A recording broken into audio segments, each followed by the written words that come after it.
Difference between Damnum sine injuria and Injuria sine damnum. Introduction.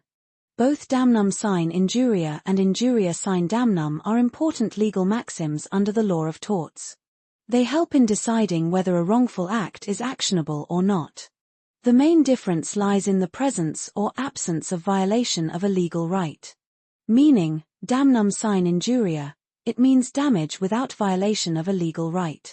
The plaintiff suffers loss, but no legal right is infringed. Injuria sine damnum, it means violation of a legal right without actual damage. The plaintiff's legal right is infringed, even though no loss is suffered. Basic principle. Damnum sine injuria, mere damage or loss is not actionable unless a legal right is violated. Injuria sine damnum, violation of a legal right itself is actionable even without proof of damage. Actionability.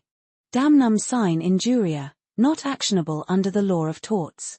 Injuria sine damnum, actionable under the law of torts. Nature of act. Damnum sine injuria, the act of the defendant is lawful. Injuria sine damnum, the act of the defendant is unlawful. Requirement of damage. Damnum sine injuria, actual damage or loss is present.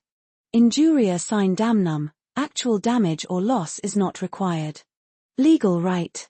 Damnum sine injuria, no legal right of the plaintiff is violated. Injuria sine damnum, a legal right of the plaintiff is violated.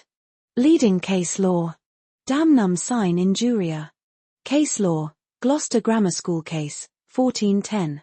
Facts: the defendant opened a rival school near the plaintiff's school, causing financial loss due to competition. Held: the court held that lawful competition causing loss does not violate any legal right. Hence, no action lies. Injuria sine damnum. Case law, Ashby v. White, 1703. Facts: the plaintiff was wrongfully prevented from exercising his right to vote, though his candidate won the election. Held: the court held that violation of the legal right to vote is actionable even without actual damage.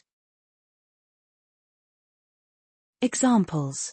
Damnum sine injuria, opening a new shop attracts customers and causes loss to an existing shopkeeper, but no legal right is violated.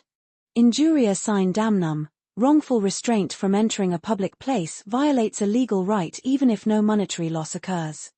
Conclusion. The difference between damnum sine injuria and injuria sine damnum lies in the violation of a legal right. In damnum sine injuria, damage without legal injury is not actionable.